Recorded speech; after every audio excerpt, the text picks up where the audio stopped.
नमस्कार, जय हिंद, वंदे मातरम। परमादरणीय गुरुजनों, अभिभावकों एवं प्यारे बच्चों, मैं हूं आपका दोस्त वीरमदेव बोडिया और आप देख रहे हैं वीर तेजा नवसर्जन संस्थान द्वारा आयोजित ग्रामीण प्रतिभा खोज परीक्षा के एग्जाम के जो प्रश्न पत्र थे उनके सॉल्यूशन का वीडियो। तो मेरे प्यारे दोस्तों, आज हम वन बाय वन प्रत्येक सब्जेक्ट्स का सॉल्यूशंस विथ आंसर और विथ सॉल्यूशंस आपको बताने जा रहे हैं हमारे वीर तेजा नवसर्जन संस्थान के यूट्यूब चैनल के माध्यम से। कक्षा 5वीं, कक्षा 6ठी, 7वीं, 8वीं, 9वीं, 10वीं, 11वीं और 12वीं के वन बाय वन वीडियोस हम आपके सामने प्रेजेंट करने जा रहे हैं। आज इंग्लिश के जो एक्सपर्ट हैं वो है भंवर चौधरी, और हिंदी के मोहनी चौधरी, और गणित के गणपत गोदारा सर, और उसके बाद में फिर इनको जो सामाजिक विज्ञान है यही भंवर चौधरी द्वारा बताया जा रहा है, और जो विज्ञान है वो गणपत चौधरी द्वारा बताया जा रहा है। तो हमारे जो तीनों मूल्यवान शिक्षक जो आपको इस प्रकार से क्वेश्चन सॉल्व करा रहे हैं। हाँ, सबसे पहले मैं आपको बताना चाहूँगा कि ये जो हमारी टीम है ये अनमोल टीम है, लेकिन इस YouTube चैनल पर या फिर इस जो पैनल पर, इस प्लेटफॉर्म पर पहली बार इस कार्यक्रम को या फिर इस सॉल्यूशंस को कर रहे हैं। हो सकता है छोटी मोटी मिस्टेक्स रही हुई या थोड़ी बहुत ऐसा हो सकता है, लेकिन सबसे बढ़िया बात यह है दोस्तों कि शुरुआत की है। शुरुआत करने वाला जरूर एक दिन मंजिल को जाता है। तो इस प्रकार से मैं आशा करता हूं कि आप भी अपने किसी बेहतर कार्य की शुरुआत करें। वीर तेजा नवसर्जन संस्थान में जो मुख्य रूप से ग्राउंड लेवल पर काम करने वाले श्री भंवर चौधरी, मोहनी चौधरी और गणपत चौधरी, और हमारे कैमरामैन ओम प्रकाश चौधरी, और बहुत सारे जो हमारे गुरुजन हैं, और इनके साथ में जो हमारे अधिकारी हैं, और जैसे सीडीओज हैं, और सीडीओ साहब है, डीओ साहब है, एडीओ साहब है, और हमारे जो पूरे जिले भर के सीबीओ साहब हैं, और अलग अलग हमारी इस परीक्षा में सहयोग करने वाले प्रभारी हैं। इन सब का मैं आभार व्यक्त करता हूं। और आज के इस जो पेपर सॉल्यूशंस में आप अपने पेपर और अपनी पेन साथ में रखिए। क्वेश्चन रैंडमली सोल्व करवाए जाएंगे, किसी भी क्रम में करवाए जा सकते हैं। आपको क्लास पहले बता दी जाएगी और वीडियो के डिस्क्रिप्शन में और हेडलाइन में आपको उस क्लास के बारे में बता दिया जाएगा। आप उस क्लास के बारे में one by one answer solution करें, और इसमें किसी भी प्रकार की प्रॉब्लम होने पर आप इस वीडियोज़ के नीचे दिए गए कमेंट बॉक्स में अपना पॉजिटिव कमेंट लिखकर हमें प्रोत्साहित करें। आप सभी का बहुत बहुत धन्यवाद, बहुत बहुत आभार। चलते रहिए, कंटिन्यू हमारे ग्रामीण प्रतिभा खोज परीक्षा 2024। नमस्कार। आज हम जो बात करने जा रहे हैं क्लास 6 की हिंदी की आंसर की के बारे में। तो पहला प्रश्न है वो है कौन सा शब्द संज्ञा है। इसमें ऑप्शन है क्रोध, क्रोधी, क्रोध और क्रोधित। तो इसमें आपको संज्ञा शब्द बताना है। संज्ञा शब्द है क्रोध। क्रोध है जो इसका विशेषण शब्द है। प्रश्न नंबर 2, यह काम मैं आप कर लूंगा वाक्य में आप है संबंधवाचक सर्वनाम, निश्चयवाचक सर्वनाम, पुरुषवाचक सर्वनाम और निजवाचक सर्वनाम। तो वाक्य में आप का पूछा है तो इसमें जो सही उत्तर है वो है निजवाचक सर्वनाम। तू सर्वनाम का प्रयोग किस क्रम में नहीं होगा? समीपता, आत्मीयता, संबंध बताने और अपमान में। तो तू सर्वनाम का प्रयोग समीपता में होता है, आत्मीयता में होता है, अपमान में होता है, बट संबंध बताने में तू सर्वनाम का प्रयोग नहीं होता है। तो इस प्रश्न का सही उत्तर होगा वो होगा सी। कौन सा शब्द विशेषण नहीं है? बेचारा, बेसहारा, भाईचारा और थकारा। इसमें जो सही उत्तर है वो होगा भाईचारा, क्योंकि बेसहारा है जो विशेषण शब्द है, बेसहारा विशेषण शब्द है, थकारा विशेषण शब्द है, लेकिन भाईचारा इसमें विशेषण शब्द नहीं है।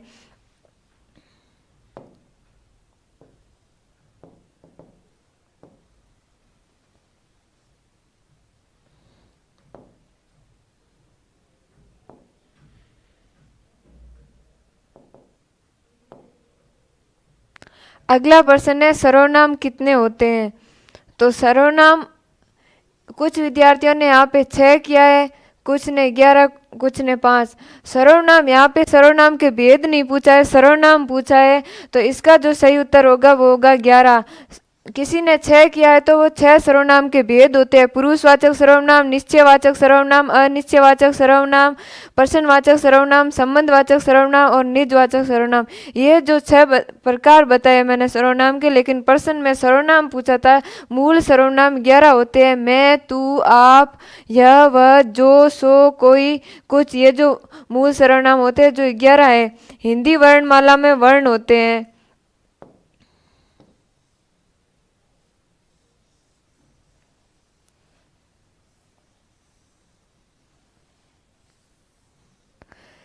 अगला प्रश्न है जो अपना वो है हिंदी वर्णमाला में वर्ण होते हैं। ऑप्शन ए 52, बी 46, सी 44 और डी 11। हिंदी वर्णमाला में वर्ण होते हैं 46। किसी ने यहाँ पे 52 किया है तो 52 देवनागरी लिपि में 52 वर्ण होते हैं, लेकिन हिंदी वर्णमाला में 46 ही होते हैं। नेक्स्ट प्रश्न, हिंदी वर्णमाला में वर्ग होते हैं। हिंदी वर्णमाला में 5 वर्ग होते हैं।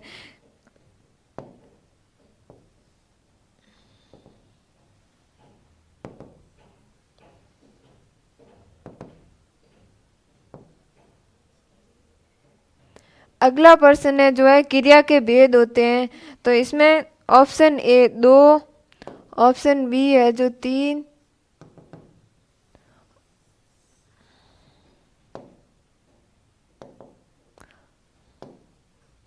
क्रिया के भेद होते हैं। ऑप्शन ए 2, बी 3 और सी 4, डी 6। तो इसमें क्रिया के भेद होते हैं जो 3 होते हैं। इसका ऑप्शन बी राइट है। किसी ने 2 किए हैं, अकर्मक और सकर्मक, तो वो कर्म के आधार पर क्रिया के भेद होते हैं, लेकिन यहाँ पे सीधा पूछा है क्रिया के भेद होते हैं। इसका उत्तर सही बी माना जाएगा। क्रिया के 3 भेद होते हैं, कर्म के आधार पर, अर्थ के आधार पर और काल के आधार पर क्रिया के 3 भेद होते हैं। अगला प्रश्न है मनमथ पर्यायवाची है। मनमथ है जो कामदेव का पर्यायवाची है। ईश्वर का उचित विलोम शब्द, ऑप्शन ए अनीस जो ईश का विलोम शब्द है, और अनिया जो इहा का विलोम शब्द है। अनिप्सित, अनिप्सित है जो इप्सित का विलोम शब्द है, और अनीश्वर है जो ईश्वर का विलोम शब्द है। तो इसमें ईश्वर का उचित विलोम शब्द पूछा है, तो इसका आंसर डी राइट होगा। कौन सा विलोम युग्म सही नहीं है। ऑप्शन ए अज्ञ, अज्ञ का विलोम शब्द सर्वज्ञ, प्रदोष का प्रत्यूष और मितव्यय का अल्पव्यय, राग का द्वेष। अज्ञ का सर्वज्ञ सही है। ऑप्शन बी प्रदोष का प्रत्यूष सही है। ऑप्शन सी मितव्यय का अल्पव्यय नहीं होता, मितव्यय का विलोम शब्द होता है अपव्यय। तो इसमें ऑप्शन सी है जो सही उत्तर है। राग का द्वेष होता है, सही है।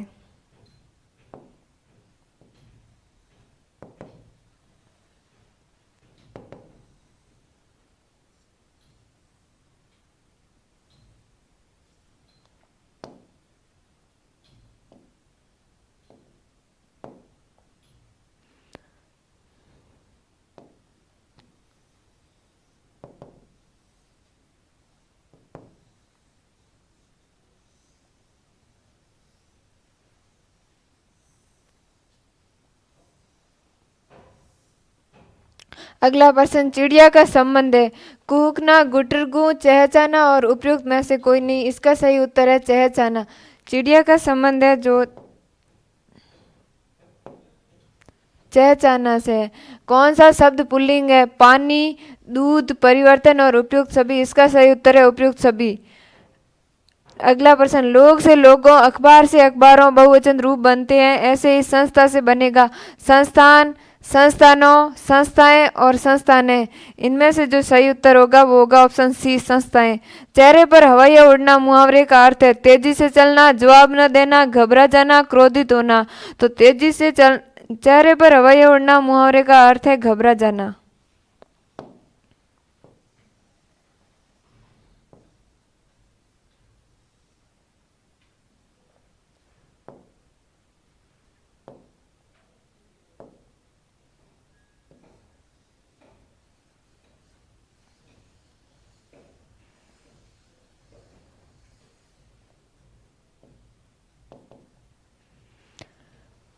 अगला प्रश्न, आग पर पानी डालना मुहावरे का अर्थ है झगड़ा मिटाना, अचानक आफत आ पड़ना, कड़ी मेहनत करना, दुख पर और दुख होना। तो इसका सही उत्तर होगा झगड़ा मिटाना। काठ की हांडी बार बार नहीं चढ़ती लोकोक्ति का अर्थ है ऑप्शन ए बुरे दिन हमेशा नहीं रहते, ऑप्शन बी छल कपट का व्यवहार हमेशा नहीं चलता, ऑप्शन सी लकड़ी का बर्तन अग्नि से जल सकता है, ऑप्शन डी दुर्भाग्य की मार बार बार नहीं होती। तो इसका सही उत्तर है वो है छल कपट का व्यवहार हमेशा नहीं चलता।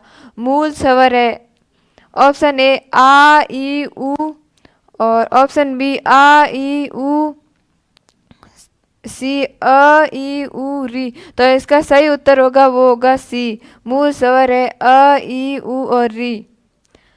अगला प्रश्न, आदि का पर्यायवाची नहीं है, आधा, आपदा, रोग, पीड़ा। तो आदि के पर्यायवाची है आपदा, आदि का पर्यायवाची है, रोग पर्यायवाची है, पीड़ा है, लेकिन आधा है जो आदि का पर्यायवाची नहीं है। तो 19वें प्रश्न का ऑप्शन ए राइट होगा।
लास्ट प्रश्न है 20वां, समाज से बनी भाववाचक संज्ञाएं, समाजों, सामाजिक, सामाज्य और सामाजिकता। तो इसका समाज से बनी भाववाचक संज्ञा है सामाजिकता।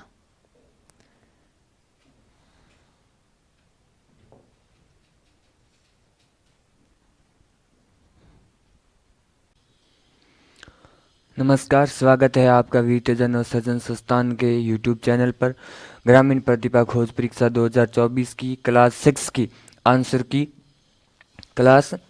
आंसर की को लेकर हम आपके साथ हाजिर है। सबसे पहले इंग्लिश के क्वेश्चन की आंसर की आपको बताई जाएगी, उसके बाद में बाकी के जो सर हैं वो आपको अलग अलग सब्जेक्ट की आंसर की बताएंगे।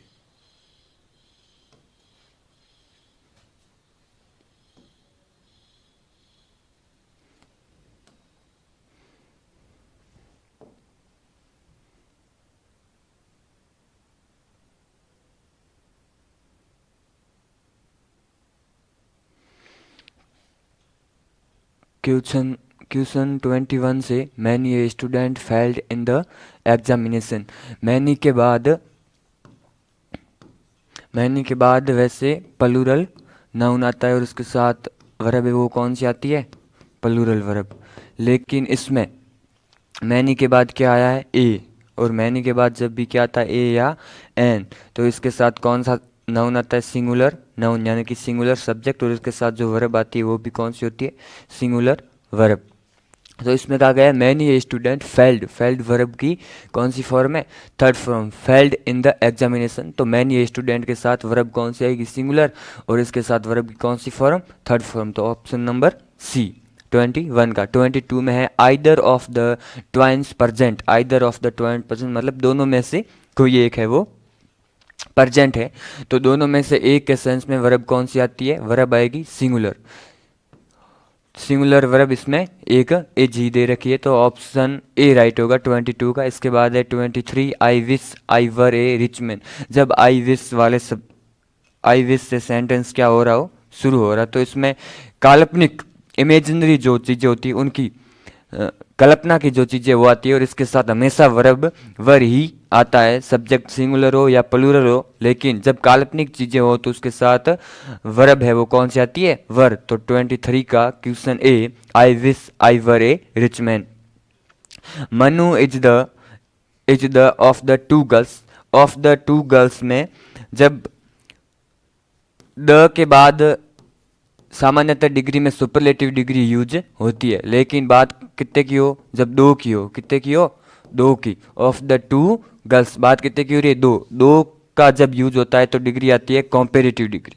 कौन सी डिग्री, कॉम्पेरेटिव, तुलना कितने के बीच में होती है, दो के बीच में, इसलिए Manu is the of the two girls, और इसमें कॉम्पेरेटिव डिग्री है, एक है मोर टॉल और एक है taller.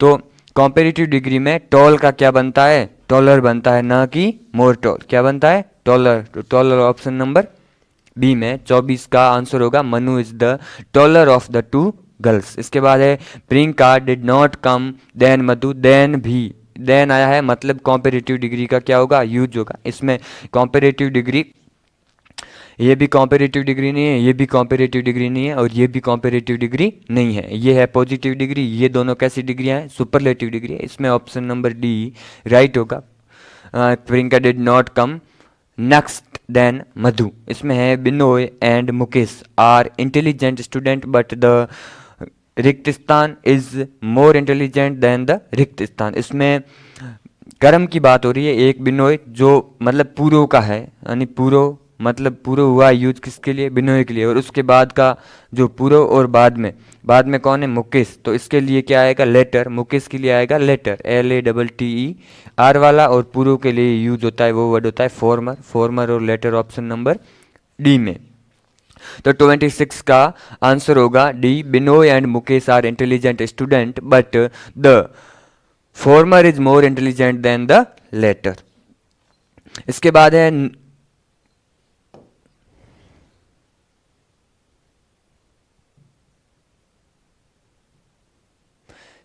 No than 20 terrorist were killed in the explosion. Explosion में 20 टेररिस्ट है वो मारे गए।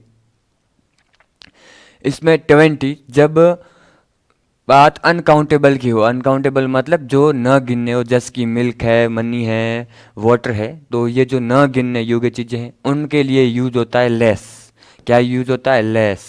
लेकिन जब चीज़ें गिनी जा सकती हो यानी काउंटेबल नाउन हो, तो काउंटेबल के आगे जो यूज होता है वो होता है फ्यू। क्या यूज होता है, फ्यू। इसमें क्या है, 20 टेररिस्ट है, मतलब टेररिस्ट को गिन सकते हैं, जो क्या है काउंटेबल नाउन है, और काउंटेबल नाउन के आगे किसका यूज होता है, फ्यू का। और फ्यू की कौन सी डिग्री की बात हो रही है यहाँ पर, देन, देन में डिग्री आती है, देन में कॉम्पेरेटिव डिग्री, और कॉम्पेरेटिव डिग्री के पीछे क्या लगता है, ER, या उसके वर्ड के आगे क्या लगता है, मोर।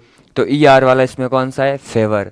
अगर यहाँ पे क्या होता, 20 की जगह अनकाउंटेबल नाउन होता तो लेस, और देन है इसका मतलब यूज ऑफ लेस का। लेकिन अब 27 का जो आंसर होगा वो होगा ऑप्शन नंबर बी। इसके बाद है story of events year by year, यानी एक वर्ष के बाद फिर अगले वर्ष में जो स्टोरी आती है उससे कहते हैं एनिवर्सरी। एनिवर्सरी जो एक ईयर के बाद एक अगले ईयर और आती है। A tool with a heavy metal head, उससे हमर कहते हैं, और हमर का मतलब होता है हथौड़ा। हथौड़ा ये हैवी मेटल से बना होता है। टूल का मतलब होता है इंस्ट्रूमेंट, मतलब हथियार, या जो प्रयोग करते हैं हम औजारों के रूप में। He is the friend I trust most. यहाँ पे क्या आया है, आई। जब इसमें एक रूल होता है, ये प्रोनाउन है और ये रिलेटिव प्रोनाउन है। रिलेटिव प्रोनाउन में होता है हु, हुम, और होता है विच। जब मानव की बात हो तो आता है हु और हुम, और जब जानवर या थिंग की बात हो, किसकी बात हो, थिंग्स यानी कि चीज़ों की बात हो, तो यूज किसका होता है, विच का यूज होता है। लेकिन यह बात किसकी हो रही है, ही की हो रही है। ही क्या है, मानव, तो या तो आएगा हु या आएगा हुम। जब रिक्त स्थान के बाद सीधी क्या आता, ट्रस्ट मोस्ट आता, यानी सीधी क्या आती, वर्ब आती, यानी हुम के बाद सीधी क्या आती है, वर्ब। लेकिन यहाँ पे क्या आया है, नाउन आया है। क्या आया है, आई। आई क्या है, प्रोनाउन। जब प्रोनाउन या नाउन आते हैं तो किसका यूज होता है, हुम का यूज होता है। हुम के बाद सीधे क्या आते हैं, या आता है प्रोनाउन या आता है नाउन। लेकिन जब वर्ब आती है तो किसका यूज होता है, हु का। इसके बाद विच का प्रयोग है वो थिंग और किसी दो चीज़ों में से एक को चुना हो तो किसका यूज होता है, विच का यूज होता है। इसके बाद है the statue was heavy that a crane was brought to lift it. इसमें है दैट, और दैट के साथ जो कंजक्शन होते हैं, कंजक्शन यानी जो जोड़ते हैं सेंटेंस को, और उस कंजक्शन में पेयर होता है सो के साथ किसका पेयर होता है, दैट का पेयर होता है। और इसमें क्या आया हुआ है, दैट के साथ क्या आएगा, सो। 31 का ऑप्शन सी। इसके बाद है 32, Veena could not prevent her child going out with the other children. इसके अंदर एक वर्ड दे रखा है प्रिवेंट, और प्रिवेंट के साथ एक फिक्स प्रीपोजिशन है, और उस फिक्स प्रीपोजिशन का प्रिवेंट के साथ यूज होता है। यानी कि प्रिवेंट के साथ जो फिक्स प्रीपोजिशन आता है वो होता है फ्रॉम, यानी प्रिवेंट फ्रॉम, जैसे कि गुड एट, बैड एट, ऐसे ही प्रिवेंट फ्रॉम।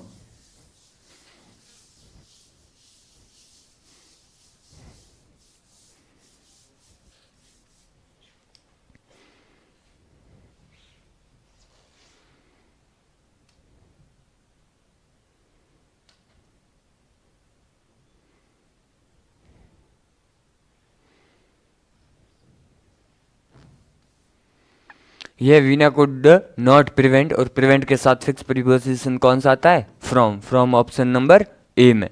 इसके बाद है on trip the Himalayas the we visited several temples there, और यहाँ पे हमको भरना था क्या, प्रोनाउन, और प्रोनाउन किसके अनुसार आता है, प्रोनाउन वी के अनुसार यहाँ आएगा। और वी का जो ऑब्जेक्टिव प्रोनाउन होता है वो क्या होता है, ऑब्जेक्टिव प्रोनाउन होता है और, क्या होता है और।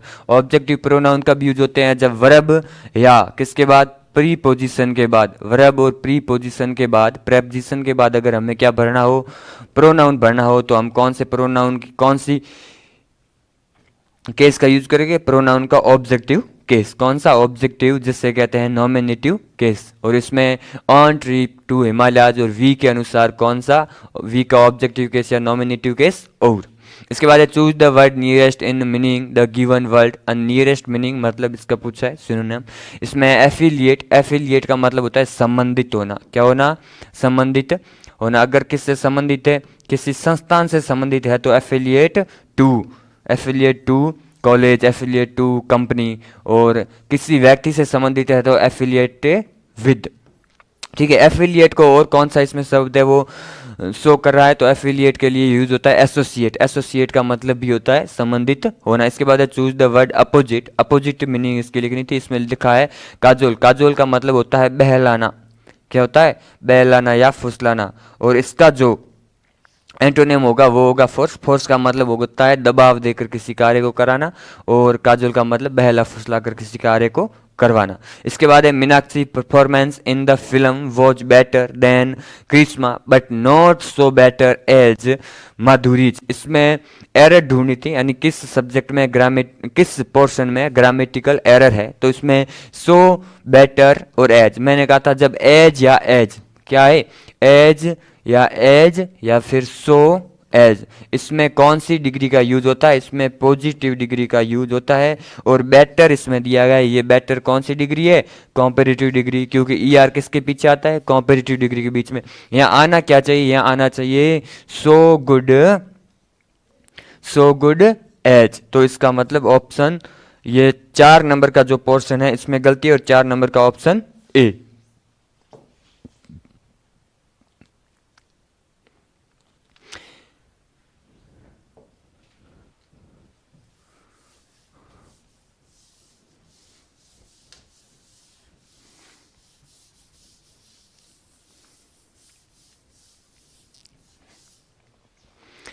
इसके बाद क्वेश्चन नंबर 37 में we all must respect a honest person no error. इसमें भी एरर को ढूंढना था, यानी किस पोर्शन में ग्रामेटिकल एरर है। इसमें we all must respect a honest, ये ऑनेस्ट है, इसमें कौन सी वर्ब आ रही है, ऑनेस्ट में जो ध्वनि आ रही है वो किसकी आ रही है, ऑनेस्ट में। इस हिंदी में ऑनेस्ट को लिखेंगे तो ये ऐसे लिखा जाएगा, ये ऑनेस्ट नहीं है, क्या है, ऑनेस्ट है। और ऑनेस्ट से पहले ए का प्रयोग नहीं होता है, किसका प्रयोग होता है, एन का। इसमें किसका दिया गया, ए का, तो ए की जगह क्या आएगा, एन। कौन से पोर्शन में गलती है, 3 नंबर में, और 3 नंबर ऑप्शन नंबर डी में।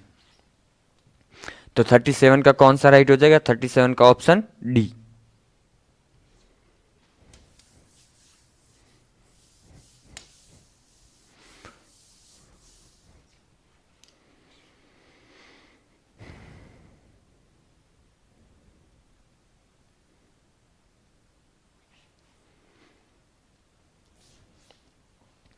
इसके बाद की डायरेक्शन है 98 से 99। Each in each of following questions there are 4 different spelling of a common word, choose the correct one. इसमें 4 एक जैसी स्पेलिंग दी गई है और इसमें से इसने पूछा है कि इसमें कौन सी स्पेलिंग है वो करेक्ट है।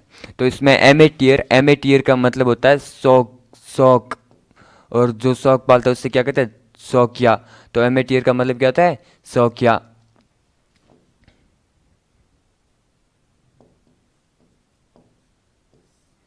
एमेटियर का मतलब होता है शौकिया।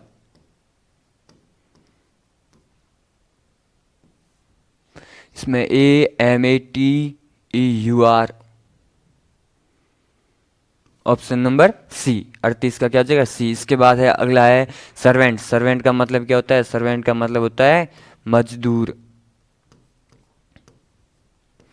SERVANT, option B. इसके बाद है copy in the examination in an act, यानी एग्जाम में नकल करना क्या है, अनैतिक कार्य है। तो इसमें अनैतिक के लिए किसका यूज हुआ है, अनैतिक के लिए इसमें जो वर्ड है वो है इमोर्टल। इमोर्टल मतलब अनैतिक, एक्ट का मतलब कार्य।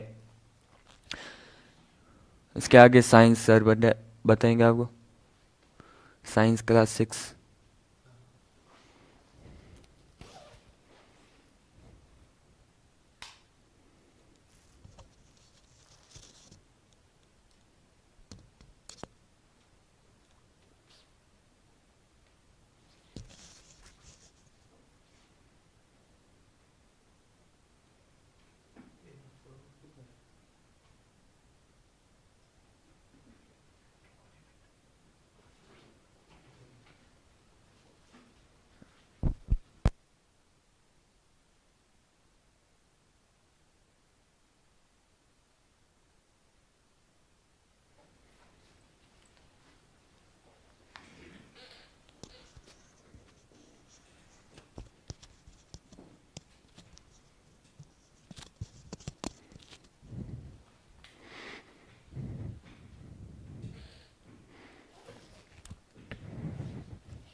साइंस सर आएंगे बताएंगे आपको सब। उससे पहले ये सामाजिक विज्ञान के क्वेश्चंस मैं आपको करवा देता हूँ। इसमें राजस्थान भारत के लगभग कितने प्रतिशत भूभाग पर फैला हुआ है, तो राजस्थान भारत के 2001 के बाद, 2001 के बाद राजस्थान है, 2001 के बाद नहीं, 1956 के बाद, 1956 में पूर्ण राजस्थान बना, और उस पूर्ण राजस्थान के बाद भारत का कुल भौगोलिक क्षेत्र है उसका 10.41% भूभाग पर कौन फैला हुआ है, राजस्थान। धूलकोटिया और राजस्थान है वो फर्स्ट स्थान पर है इंडिया में क्षेत्रफल की दृष्टि से, और ये फर्स्ट स्थान है वो कब से है, 2001 के बाद। इससे पहले क्या था, मध्य प्रदेश, अब है 2001 के बाद राजस्थान। मध्य प्रदेश से कौन अलग हो गया, छत्तीसगढ़। इसके बाद है धूलकोट या ताम्रवट्टी नगरी के नाम से किससे जाना जाता है, धूलकोट या ताम्रवट्टी नगरी के नाम से आहड़ को जाना जाता है। और आहड़ कहाँ पर है, आहड़ उदयपुर में है, उदयपुर में नदी है बनास, और उस बनास की एक सहायक नदी है आहड़ या बेड़च, आहड़ या बेड़च। ये आहड़ जब उदय सागर झील में गिर जाती है तो किस नाम से जानी जाती है, उस बेड़च। और उसी बेड़च पर कौन सी जो ये प्राचीन नगरी ताम्रवती नगरी कौन सी बची हुई, आहड़। इसके बाद है निम्नलिखित में से कौन सा जिला जयपुर संभाग में स्थित नहीं है, इसमें सीकर, चूरू है वो पहला का जो जयपुर संभाग था उसमें नहीं है। अब सीकर भी जयपुर संभाग में नहीं है, सीकर खुद अलग अपना संभाग बन चुका है। और अलवर और दौसा अभी भी जयपुर के अंदर है, तो इसका ऑप्शन डी राइट होगा, पहले वालों के अनुसार इस क्वेश्चन को दिया गया है। इसके बाद है राजस्थान के प्रथम निर्वाचित मुख्यमंत्री कौन थे, तो टीकाराम पालीवाल राजस्थान के प्रथम निर्वाचित मुख्यमंत्री थे। इसमें है निम्नलिखित में से कौन सा जिला भारतीय महामरुस्थल का हिस्सा नहीं है, तो भारतीय महामरुस्थल में बाड़मेर, बीकानेर और जैसलमेर ये तीनों ही जिले आते हैं। जोधपुर भारतीय महामरुस्थल का जिला नहीं है, तो ऑप्शन डी इसका राइट होगा 65 का। इसके बाद है निम्नलिखित में से कौन सी नदी बंगाल की खाड़ी अफवाह तंत्र का हिस्सा नहीं है? तो इसमें बनास और काली सिंध, बनास और काली सिंध किस में मिलती है? चंबल में। चंबल कहाँ जाती है? बंगाल की खाड़ी में। इसके बाद है पार्वती और चंबल, पार्वती मिलती है चंबल में और चंबल कहाँ जाती है? बंगाल की खाड़ी में। इसके बाद मैनाल और कोठारी, मैनाल और कोठारी ये दोनों बनास नदी की सहायक नदियाँ हैं और बनास सवाई माधोपुर में जाके चंबल में मिल जाती है और चंबल है वो किस अफवाह तंत्र का हिस्सा है? बंगाल की खाड़ी का हिस्सा है। इसमें ऑप्शन सी आपका राइट होगा। इसमें है पंचमी बनास और साबरमती। साबरमती उदयपुर से निकलती है, गुजरात में अहमदाबाद और गांधीनगर शहर साबरमती के किनारे हैं और यहाँ के बाद ये अरब सागर में जाती है। तो साबरमती और पंचमी बनास ये दोनों किसका हिस्सा है? ये दोनों अरब सागर का जो अफवाह तंत्र है, अरब सागरीय अफवाह तंत्र, इस अरब सागरीय अफवाह तंत्र का हिस्सा है पंचमी बनास और साबरमती। पंचमी बनास है वो सुरई से निकलती है और गुजरात की ओर जाती है। इसके बाद है निम्नलिखित में से किस नदी को अर्जुन की गंगा भी कहा जाता है? अर्जुन की गंगा है वो है बाण गंगा। कौन सी गंगा? बाण गंगा को अर्जुन की गंगा कहा जाता है। और इसको कौन सी नदी कहा जाता है? रुंडित नदी। और रुंडित नदियाँ किससे कहते हैं? वे नदियाँ जो अपनी जो मूल जो नदी होती है उसमें मिलने से पहले समाप्त हो जाए या विलीन हो जाए उसे रुंडित नदी कहते हैं। तो बाण गंगा जयपुर से निकलती है, जयपुर के बाद ये दौसा, फिर भरतपुर। भरतपुर में बाण गंगा नदी पर कौन सा बांध बना हुआ है? अंजान बांध बना हुआ है। और जो केवला देव राष्ट्रीय उद्यान है उसको क्या करता है? केवला देव राष्ट्रीय उद्यान को जल आपूर्ति करता है। जब अंजान बांध में पानी की कमी हो जाती है तो गंभीरी नदी के द्वारा करौली में बना पांचना बांध, इस पांचना बांध से इसमें क्या की जाती है? जल की आपूर्ति की जाती है। तो इसका आंसर 67 का आंसर बाण गंगा डी सही होगा। इसके बाद है राजस्थान राज्य परिवहन निगम का जो स्थापना है वो कब होती है? ये स्थापना थी यहाँ पे क्या था? स्थापना। और राजस्थान राज्य परिवहन निगम की स्थापना है वो 1967 में होती है और ये जो रोडवेज बसें होती है ये ही है राजस्थान राज्य परिवहन निगम, RTDC। इसके बाद है निम्नलिखित में से राजस्थान के पंचपीरों में शामिल नहीं है। पंचपीर कौन है? पंचपीर किससे कहा गया है? राजस्थान के जो लोक देवता हैं उनमें पंचपीर है और उन पंचपीरों में शामिल कौन नहीं है?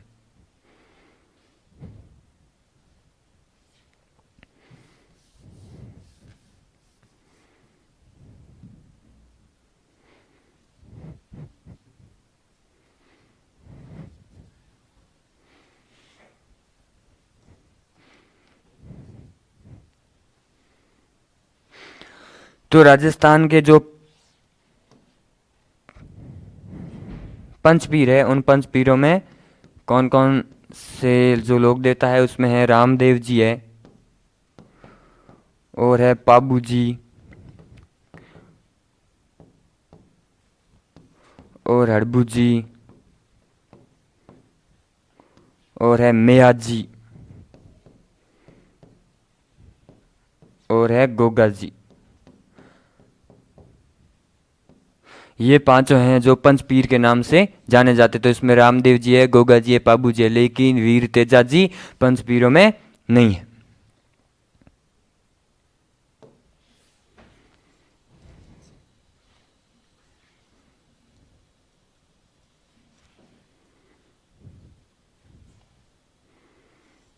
इसके बाद क्वेश्चन है 70, इसमें निम्नलिखित में से कौन सा सही सुमेलित नहीं है? इसमें काष्ठ कला बस्सी चित्तौड़गढ़ की है, ये सही है।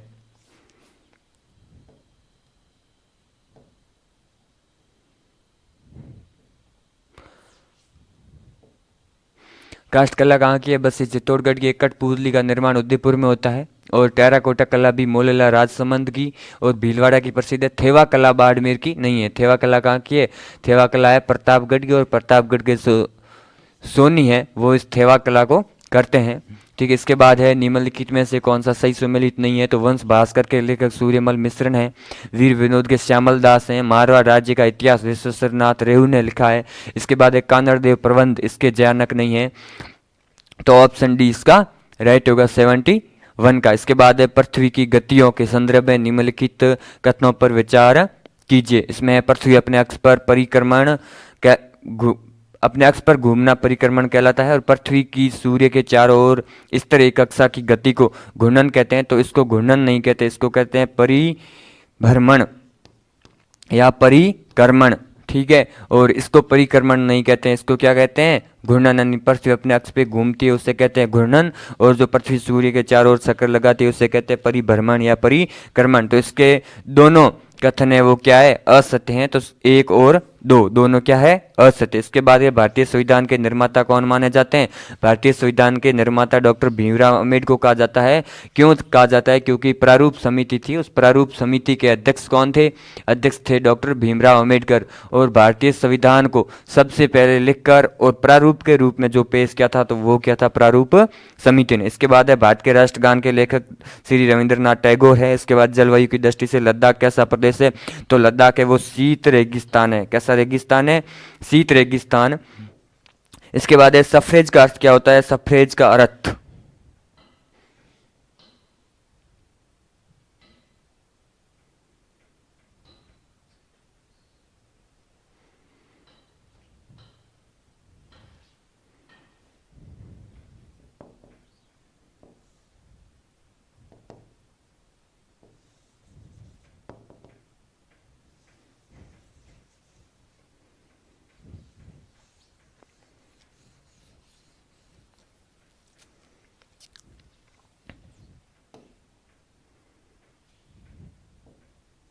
सफरेज का मतलब होता है वोट देने का जो अधिकार होता है उसे सफरेज कहते हैं।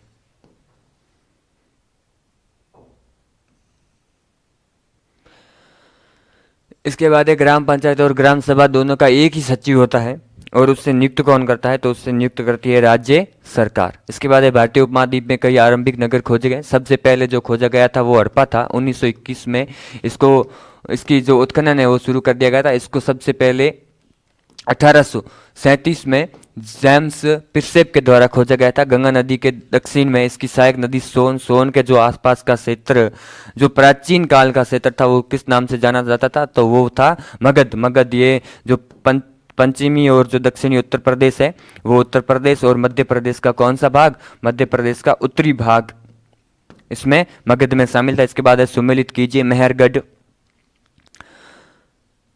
कोल्डी हवा, चिरांद और शुक्र काल। शुक्र काल आलो कियो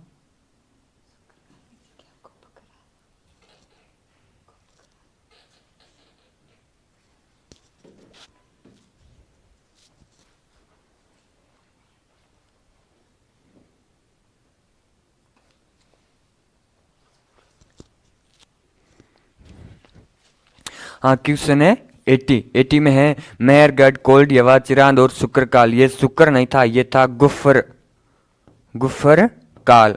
और ये गुफर काल कहाँ पे है, गुफर काल है कश्मीर में। इसके बाद मेहरगढ़ पाकिस्तान में है। इसके बाद है कोल्डी हवा कहाँ पे है, उत्तर प्रदेश में है। इसके बाद है चिरांद कहाँ पे है, बिहार में। तो इसका ऑप्शन ए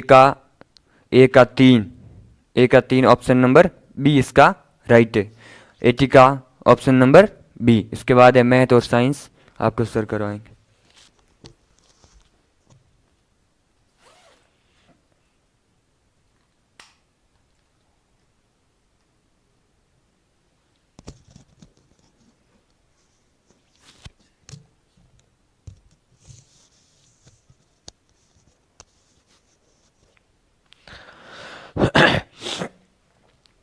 नमस्कार। हम इस पेपर के दो हिस्सों को सॉल्व करेंगे, एक गणित और दूसरा विज्ञान। तो पहले हम साइंस को सॉल्व कर लेते हैं, उसके बाद में गणित को करेंगे। तो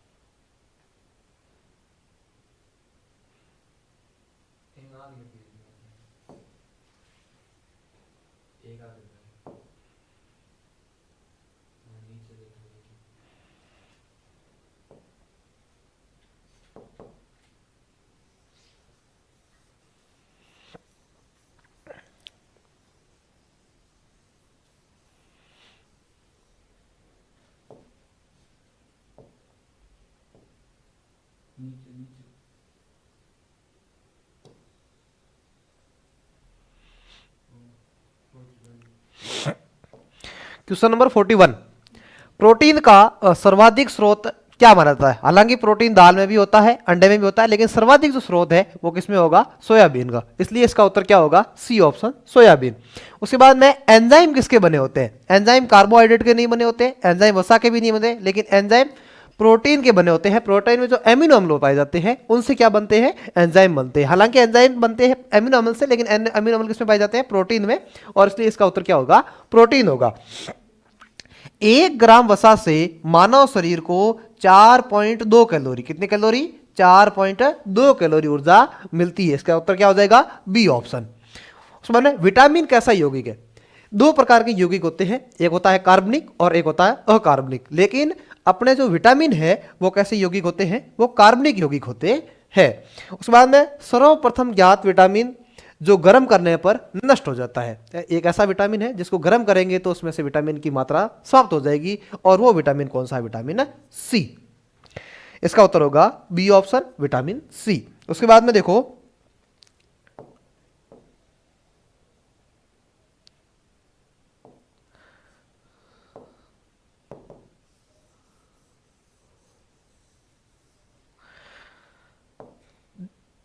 जल में पाई जाने वाली कौन सी गैस जीवों के जीवित रहने के लिए आवश्यक है? जल में 2 गैस होती है। जल का अणुसूत्र क्या होता है? H2O। एक होती है हाइड्रोजन, दूसरी होती है ऑक्सीजन। लेकिन सजीवों को जीवित रहने के लिए जो गैस चाहिए वो होती है ऑक्सीजन, जिसका प्रतीक होता है O, अणु होता है O2। क्योंकि सभी जंतु श्वसन में कौन सी गैस लेते हैं? ऑक्सीजन। इसलिए जीवित रहने के लिए कौन सी गैस चाहिए? ऑक्सीजन। उत्तर नंबर बी। उसके बाद में कौन सा ठोस पदार्थ जल में मिश्रित करने पर विलुप्त नहीं होता है? जैसे नमक को आप जल में डालोगे तो नमक पूरा घुल जाएगा, चीनी को जल में डालोगे तो चीनी क्या हो जाएगी? घुल जाएगी। लेकिन चौक पाउडर, चौक को तोड़कर जब आप जल में डालोगे तो वो जल में घुलेगा नहीं, जल के पैंदे के अंदर, तल के अंदर बर्तन में जमा हो जाएगा। इसलिए इसका उत्तर क्या हो जाएगा? Chalk powder. अब देखो, जिन पदार्थों को संपीड़ित करना कठिन होता है, संपीड़ित का मतलब होता है दबाना, उनके आकार को चेंज करना कठिन होता है, उसे क्या कहते हैं? मुख्य रूप से 3 प्रकार के पदार्थ होते हैं, ठोस, द्रव और गैस। द्रव और गैस को तो हम संपीड़ित कर सकते हैं, लेकिन ठोस को संपीड़ित करना थोड़ा सा क्या होता है? कठिन होता है। इसलिए इसका क्या होगा? ठोस। कठोर पदार्थ साइंस की भाषा में नहीं कह सकते, साइंस की भाषा में से क्या कहेंगे?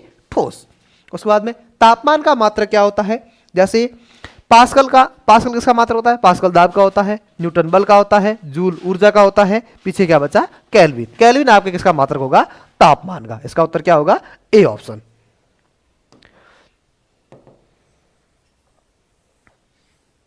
आगे वाला प्रश्न है,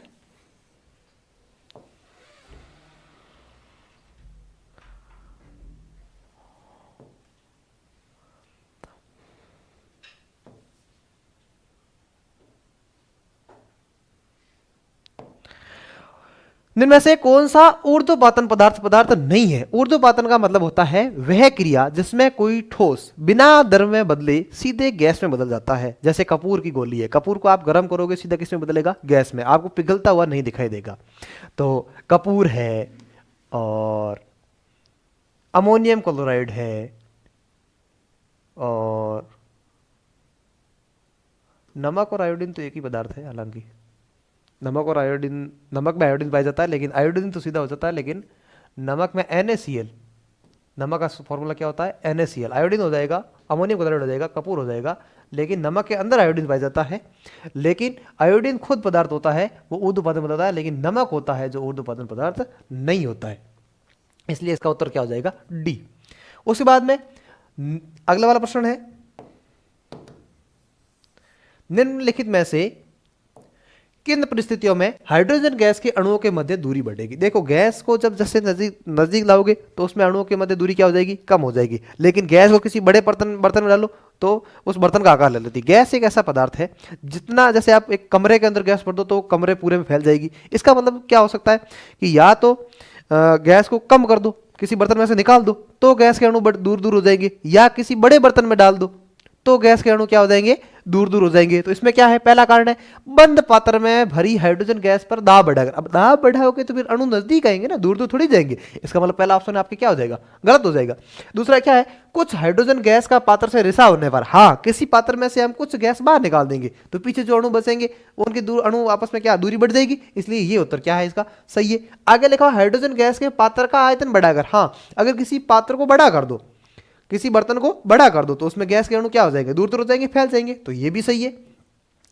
पात्र का आयतन बढ़ाए बिना पात्र में अधिक हाइड्रोजन गैस मिला, अब अधिक मिलाओगे तो क्या हो जाएगा, पहले से और गैस है उसमें और अधिक मिलाओगे तो अणु और क्या हो जाएंगे, पास पास हो जाएंगे, इसलिए ये क्या हो जाएगा गलत। तो इसमें कौन से पॉइंट सही है, एक दूसरा पॉइंट सही है, एक तीसरा पॉइंट सही है, तो उत्तर कौन सा हो जाएगा, सी, दूसरा और तीसरा। अब देखो, ग्रीष्म काल में जल को मिट्टी के बर्तन में रखने पर किस परिघटना के कारण वह ठंडा हो जाता है।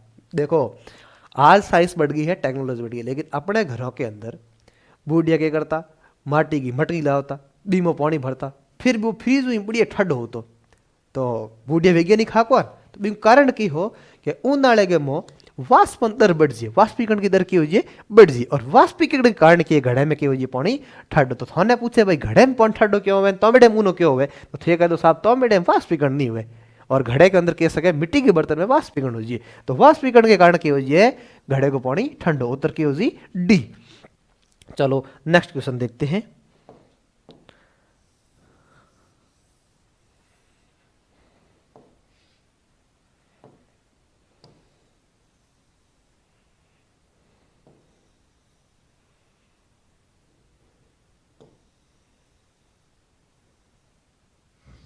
अब देखो, खेतों में पौधों के साथ साथ उगने वाले अनचाहे पौधे चाहते नहीं है फिर भी उगाते हैं, बड़े ढीठ ढीठ किस्म के होते हैं। जैसे आप आज से 10-15 दिन पहले आपने देखा होगा कि जीरे की बुआई की है, उसमें कुछ आप जहाँ जहाँ खेत में जाओगे तो 5-7-5-7-5-1-2 लोग जितने भी खेत के अंदर ही पाए जाते हैं। क्यों, वो क्या करते हैं वहाँ पर, कुछ न कुछ तो टाइम पास करते हैं कि नहीं करते, तो वो क्या करते हैं वहाँ पर जो जीरे के साथ में अनचाहे पौधे उग जाते हैं उनको हटाना पड़ता है ताकि फसल का नुकसान नहीं करे। हम खाद और पानी देते हैं जीरे को, लेकिन जो पास में जो फालतू के होते हैं वो ले लेते हैं, इसलिए उनको हटाना जरूरी होता है कि नहीं होता है। इसलिए जो फालतू के पौधे उगते हैं अनचाहे जिनको चाहते नहीं है तो उन पौधों कहते हैं खरपतवार, देसी भाषा में निदान। निदान करो कौन, तो निदान ने हिंदी में क्या कहे, खरपतवार, तो उत्तर की होगी बी, खरपतवार। चलो, पत्ते पर रेखित संरचनाएं क्या कहलाती है, आपने देखा होगा और स्पष्ट रूप से देखना है तो आगड़े पॉइंट देखियो तो स्पष्ट दिख जी। जैसे किसी एक पत्ती है, अब देखो इस पत्ती के ऊपर क्या होता है, सॉरी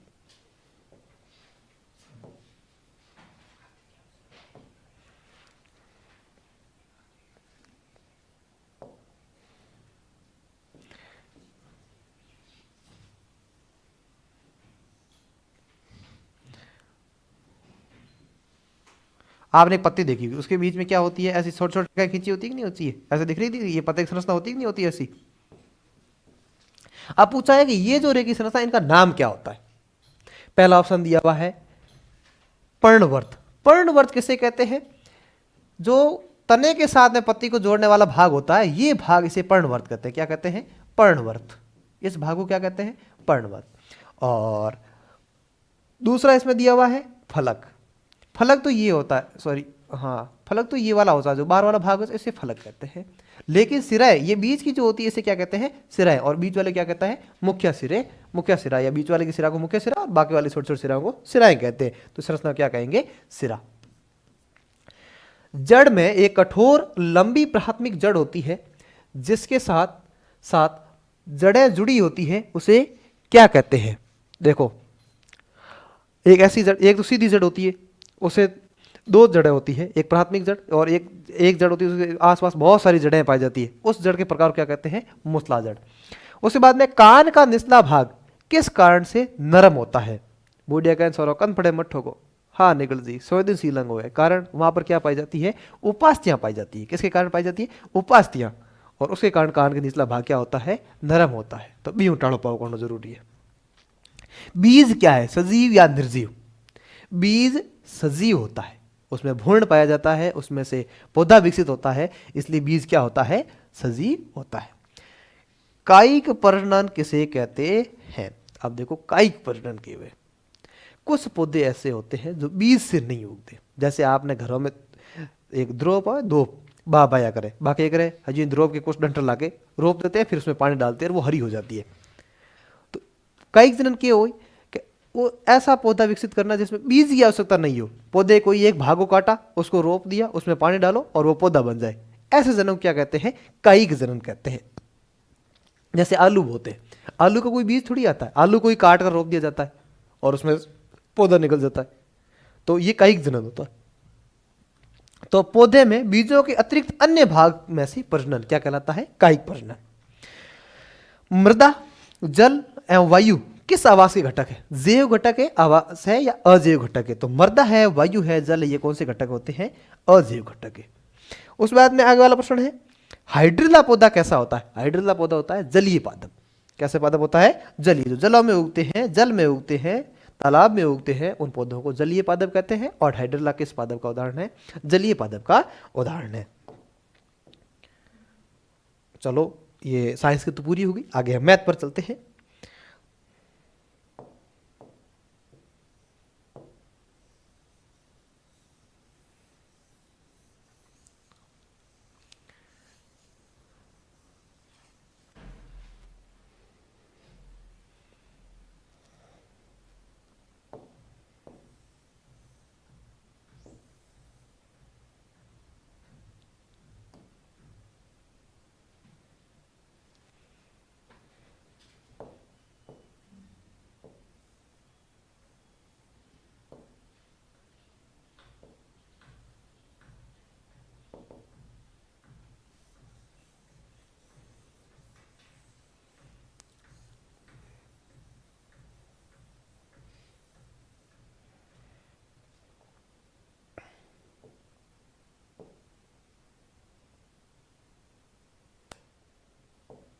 अब देखो मैथ का पहला सवाल, 106 गुणा 106 माइनस 54 गुणा 54। अब देखो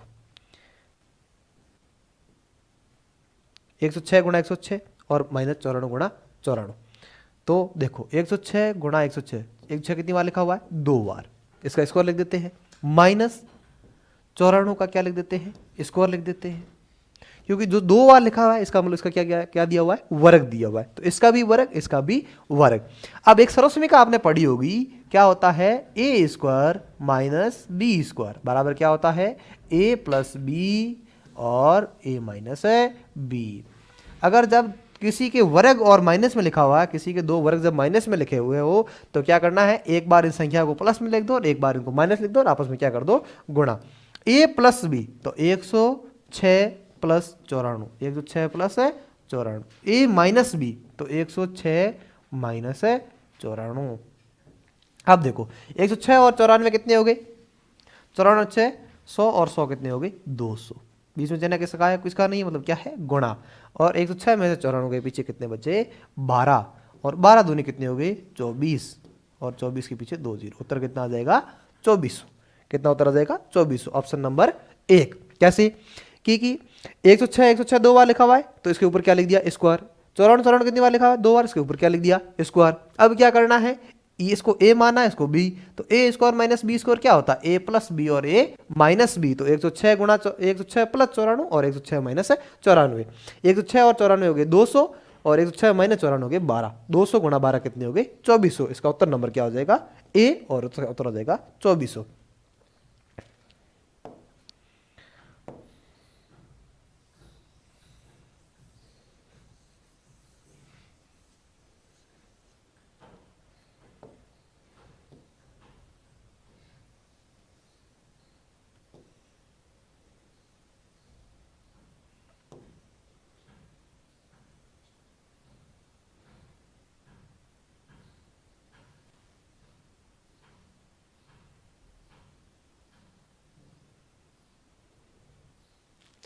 हाँ, 110 तथा 120 के बीच में कितनी अभेद संख्या है? एक दिया हुआ 111, इसके बीच में कौन कौन सी होगी? 111, 112, 113, 114, 115, 116, 117, 118, 119। और अब देखो सुनो कि सम संख्या तो कोई अभाज्य होती नहीं है सिवाय 2 के, तो ये सम संख्या सभी सभी क्या हो जाएगी, भाज्य हो जाएगी। ठीक है, अब देखो, अब पीछे कितनी संख्या बची, 119 में किसका भाग जाता है, 17 का, 7 का, 17 7 119 होते हैं। 117 में किसका जाता है, 117 में किसका भाग जाता है, 13 9 117। पीछे कितना बचा, 113 और 115। अब 115 के अंदर किसका भाग जाता है, 5 का भाग जाएगा। पीछे क्या बचा, 113, 111, 111 में किसका भाग जाएगा, 3 का। तो बीच में कितनी है बस संख्या, सिर्फ 113। इसका उत्तर नंबर क्या आ जाएगा, बी। अब देखो 13 की घात 2003 में इकाई अंक क्या होगा, तो क्या कर लेंगे, पहले 4 का भाग दे देंगे, किसमें, इसमें। 4 का भाग क्यों देंगे, 4 का भाग देने की वजह क्या, 3 को आपस में 4 बार गुणा करोगे तो वापस इकाई का अंक लास्ट में कितना आ जाएगा, 3। 3 3 9, 9 3 27, 27 3 81। इसका हाँ पीछे एक इकाई अंक कितना आ जाएगा, 1। 4 का भाग देने के बाद इकाई अंक क्या आ जाएगा, 1। चलो 4 का भाग दे देते हैं, तो 13, और इसमें 4 का भाग देने पर कितना आ जाएगा, 13 की घात, सॉरी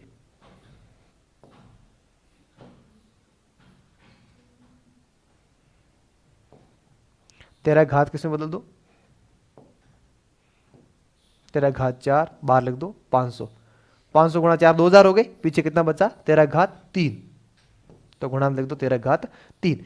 तो मैंने कहा था 4 घात वाले का इकाई अंक कितना हो जाएगा, 1। तो यहां पर इकाई अंक कितना आ जाएगा, 1। और यहां 13 घात 3, तो 3 गुणा 3 गुणा 3, 3 3 9, 9 3 कितने हो गए, 27। इसका इकाई अंक क्या आ जाएगा, 7। 7 और 1 से गुणा करने पर कितना आएगा, इसका इकाई अंक 7।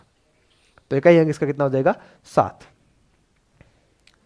अगला प्रश्न है, निम्नलिखित कौन सी संख्या किसी प्राकृत संख्या का वर्ग नहीं हो सकती। जो वर्ग संख्या है उसका इकाई अंक क्या हो सकता है, उसका इकाई अंक 1 हो सकता है, उसका इकाई अंक 4 हो सकता है, उसका इकाई अंक 5 हो सकता है, 6 हो सकता है और 9 हो सकता है। जिसका इकाई अंक 2 3 8 या 7 या 8 ये 4 हो, उसमें इकाई अंक कभी भी नहीं हो सकता है, क्योंकि 2 किसी वर्ग संख्या में नहीं आता, किसी के वर्ग भी पीछे नहीं आएगा, और 3 भी नहीं आएगा, 8 भी नहीं आएगा, 7 भी नहीं आएगा। लेकिन यहाँ देखो 5 है, 5 किसी भी वर्ग संख्या में आ सकता है, 6 भी आ सकता है, 1 भी आ सकता है, लेकिन 2 किसी भी वर्ग संख्या के इकाई अंक नहीं आ सकता। इसका इकाई अंक क्या दिया हुआ है, 2, और इसलिए ये किसी का पूर्ण वर्ग नहीं हो सकती, पूर्ण वर्ग नहीं हो सकती। अब देखो 777 बटा 1147 का सरलतम रूप क्या होगा, 777 बटा 1147। सरलतम मतलब क्या है, इसको काट काट के क्या करना है, छोटा करना है। काट काट क्या करना है, छोटा करना है। अब देखते हैं इसमें किसका भाग जाएगा, 7 का भाग इसमें दे देंगे, 7 एकम 7, पीछे बचेंगे 4 44 में, 7 सके 42, पीछे 27 में 7 का भाग नहीं जाएगा, 17 बटा 19। एक मिनट थोड़ा सा ऊपर कर लेते हैं इसको,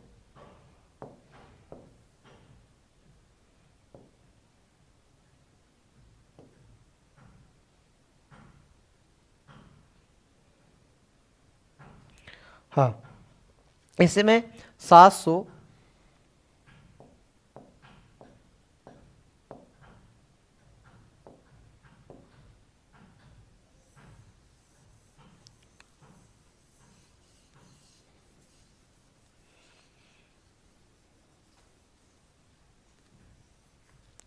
हाँ आ जाएगा 777 बटा 1147। 7 और 7 14 और 7 कितने होते हैं, 21। 3 का भाग ऊपर वाली संख्या में जाएगा, नीचे वाले देखते हैं 1 और 1 2, 2 और 4 6, 6 और 7 से रहा है, इसका मतलब 3 का भाग भी नहीं जाएगा। इसके पीछे 5 है, 5 का भी नहीं जा रहा है। 7 का देखते हैं, 7 का भाग नीचे वाली संख्या में जा रहा है कि नहीं जा रहा है, ये देखते हैं ऊपर वाले में जा रहा है। 7 एकम 7, पीछे बचेंगे 4 44, 6 बार, पीछे बचेंगे 2, 27 में नहीं जा रहा, 7 का भी नहीं जा रहा है, फिर 9 का भी नहीं दे देगा, 11 का देते हैं, देखो 11 7 77 इसमें नहीं जा रहा है, 12 का नहीं जा रहा है, 13 का देते हैं, 13 छक्के 78, 13 65, 65 और पीछे बच्चे 12 127, 13 का भी नहीं जा रहा है, फिर 14 का नहीं जाएगा, 15 का भी नहीं जाएगा, 17 का देते हैं, देखो 17 एकम 17 17 34, 1768, पीछे बचेंगे 11 117, 17 का भी नहीं जा रहा है, 19 का देते हैं, 19 एकम 19 76, 6 बार, 4 बार पीछे, इसमें 19 का भी नहीं जाएगा। और आगे देते हैं 23 का देते हैं, देखो 23 से कम 23, 23 तो 46, 23 या 69, पीछे बचे 69 में 7 और 1 8, 87, 23 का भी नहीं जाएगा। और इसमें जाएगा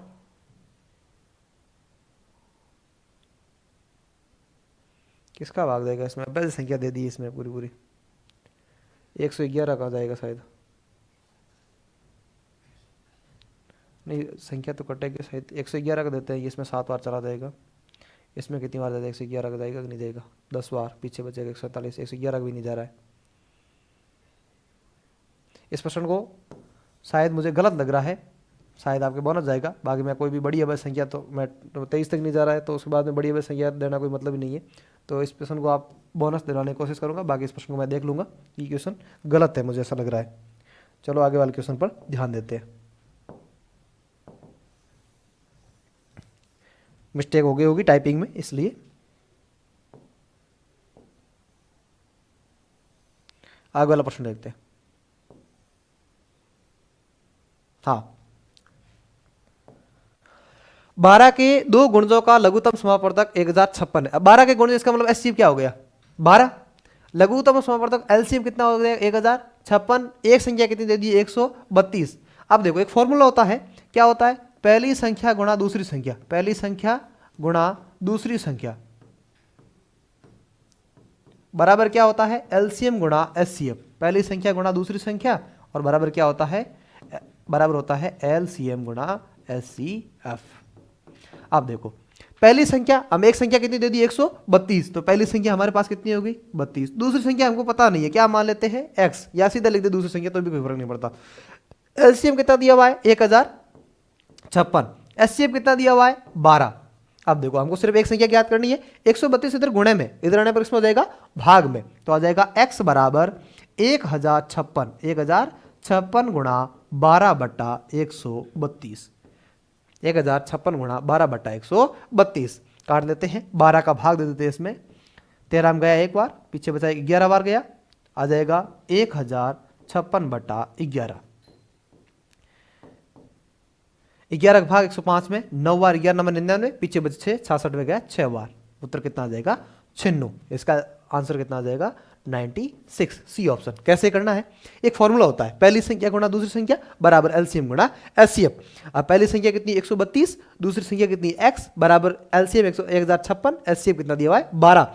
ये 132 इधर गुणे में है, इधर आने पर इसमें हो जाएगा भाग में, तो 12 का भाग 132 में 11 बार गया, 11 का भाग 156 में कितनी बार गया 96 बार, और आपका उत्तर कितना आ जाएगा 96, ऑप्शन नंबर सी। आगे वाला प्रश्न देखते हैं।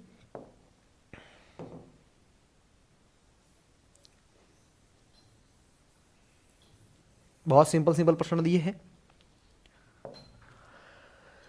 इसमें देखो सबसे पहले क्या सॉल्व होगा, बोर्ड मास के नियम से सबसे पहले गुणा सॉल्व होता है, और उसके बाद में प्लस, उसके बाद में माइनस। तो 12.75 को और इसका क्या कर लेते हैं गुणा, 74 प्लस 12 गुणा 0.75 बट्टे में, देखो यहाँ पॉइंट हटाओ, बट्टे में कितना आ जाएगा 100, और माइनस का क्या आ जाएगा 600।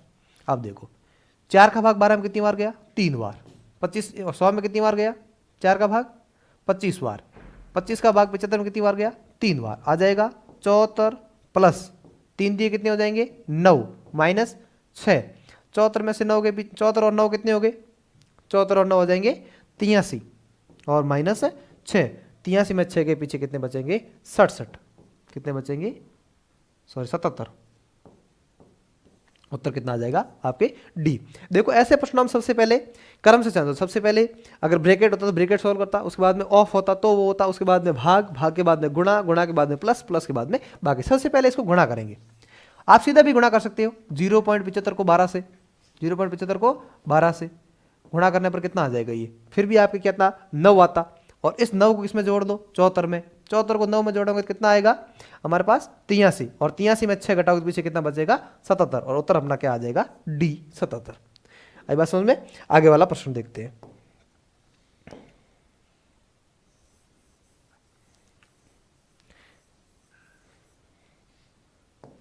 आगे वाले प्रश्न के ऊपर बार दिया हुआ है, क्या दिया हुआ है बार, 0.63 के ऊपर बार प्लस 0.37 के ऊपर भी क्या दिया हुआ है बार।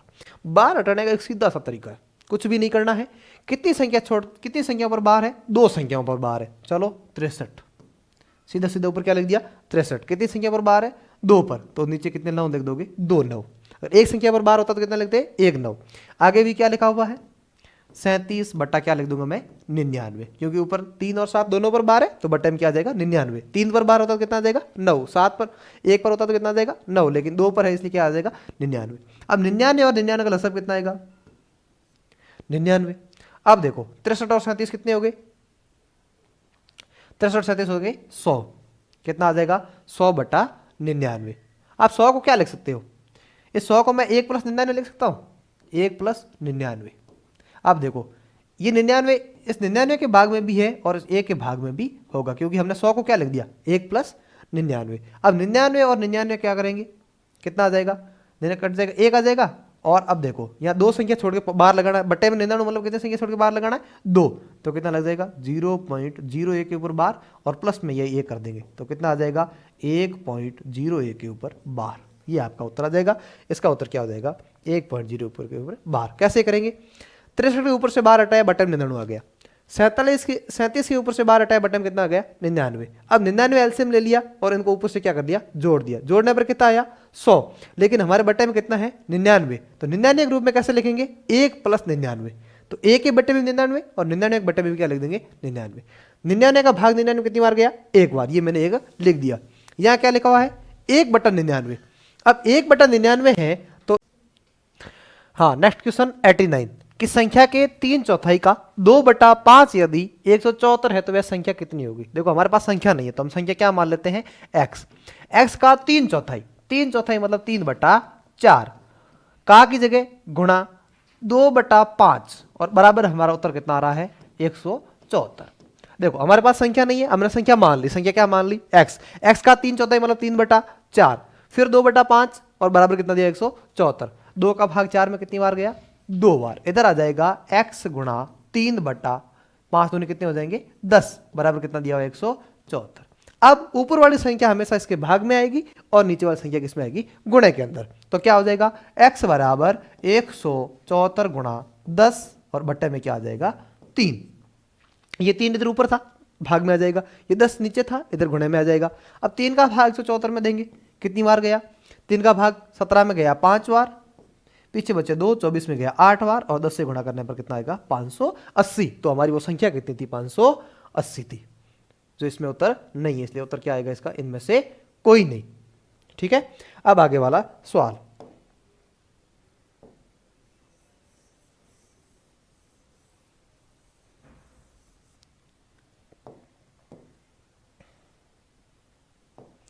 देखो एक वन में कुछ तोते और कुछ बाघ है। यदि इनकी कुल संख्या नहीं, इनकी कुल 1746 टांगे हैं। टांगे कितनी? 1746। अब देखो कुछ बाघों की टांगे 4 है, तोतों की टांगे कितनी है? 2 है। तो टांगों से थोड़ी अनुमान लगा सकते भाई कितने पशु या कितने पक्षी है।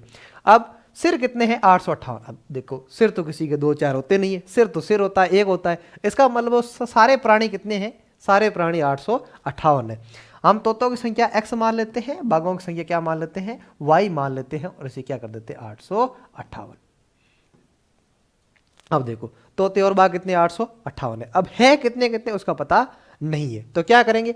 अब देखो तोतों की कितनी टांगे होती है? 2x। बाघों की कितनी टांगे होती है? 4y।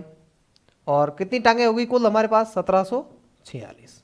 अब देखो इस समीकरण को इसमें से या इस समीकरण को इसमें से घटा देंगे, एक समीकरण दूसरे में से घटा देंगे। घटाने के लिए कोई भी एक राशि बराबर होनी चाहिए, चाहे y को बराबर करो चाहे x को बराबर करो। तो हम क्या कर लेंगे? x को बराबर करेंगे, क्योंकि 2 है तो इसको पूरे समीकरण को इससे गुणा कर लेते हैं, 2 से गुणा कर लेते हैं। 2 से गुणा करने पर लिखने पर यहाँ कितना आ जाएगा? 2x। और यहाँ कितना आ जाएगा? 2y। यहाँ कितना आ जाएगा? 858 को 2 से गुणा करने पर कितना आ जाएगा? 800 800 1600 और 58 कितने हो जाएंगे? 116 1716। ठीक है, अब कर लेंगे माइनस। माइनस कर लेंगे, समान संख्या आपस में क्या हो जाएगी? 2x में से 2x गया, यहाँ 4 में से 2 गए, पीछे कितना बचेगा? 2y बराबर 1746 में 1716 गए, बचेंगे पीछे कितना बचेगा?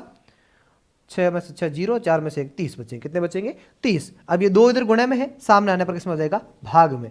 30/2 बराबर 15। भाग कितने आ गए भाई? 15, लेकिन ये क्या पूछ रहा है, तोते बताओ, बाघ से काम नहीं चलेगा। तो हमारे पास कुल कितने हैं, 858। 858 में से 15 हमारे पास क्या है, बाघ है, बाघ चले गए। 8 में से 5 के पीछे बचा 3, 5 में जगह 4 और 843। तोते हमारे पास कितने आ गए, 843। तो इनमें से कोई नहीं होना था 843, लेकिन ऑप्शन है नहीं, लेकिन इनमें से कोई नहीं दिया हुआ है। चलो नेक्स्ट प्रश्न देखते हैं।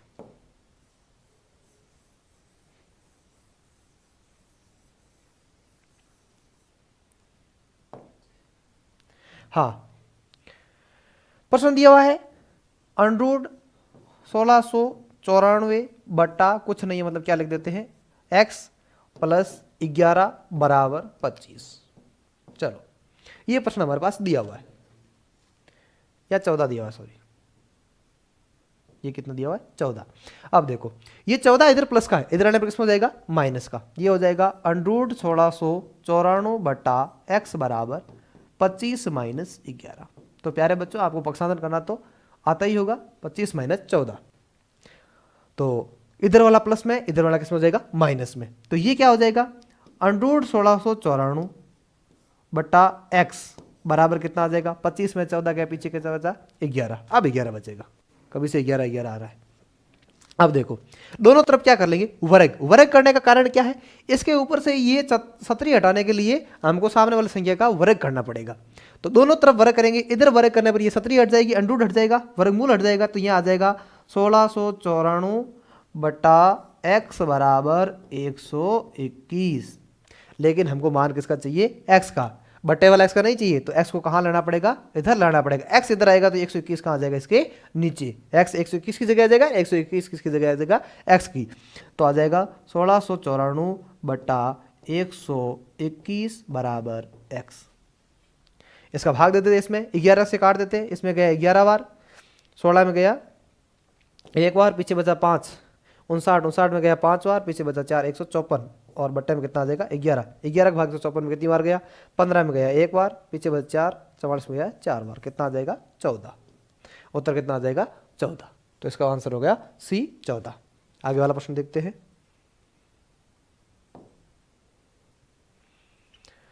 हाँ, ये दिया हुआ है अंडरूट 1 प्लस x बटा 144 बराबर 13 बटा 12। अब देखो इसके एक बटे में कुछ नहीं है, बटे में क्या ले लेते हैं, 1 और 144 का एलसीएम कितना आएगा, 144। 1 का भाग 144 में कितनी बार गए, 144 बार। ऊपर 1 से गुणा करने के तो भी कितना आएगा, 144 प्लस 144 का भाग 144 में कितनी बार गया, 1 बार। 1 और x से गुणा करने पर क्या आ जाएगा, x, और ऊपर क्या आ जाएगी, छतरी टोपी वर्गमूल बराबर कितना दिया हुआ, 13 बटा 12। अब देखो वापस वर्गमूल हटाने के लिए सामने वाली संख्या क्या करना पड़ेगा, वर्ग करना पड़ेगा। तो यहाँ आ जाएगा 144 प्लस x बटा 144 बराबर 169 बटा 144। कैसे, 13 का वर्ग 169 होता है, 12 का 144 होता है। अब देखो 144 बराबर लिखा है, नीचे लिखे दोनों, नीचे नीचे वाले कट जाएंगे। यहाँ आ जाएगा 144 प्लस x बराबर 169। ये इधर प्लस का, इधर किस हो जाएगा, माइनस में। x बराबर 169 माइनस 144 बराबर कितना आ जाएगा, 25। x का मान कितना आ जाएगा, 25 आ जाएगा। जो ऑप्शन नंबर कौन से में है, डी में। इसका उत्तर क्या हो जाएगा, डी। चलो नेक्स्ट प्रश्न देखते हैं।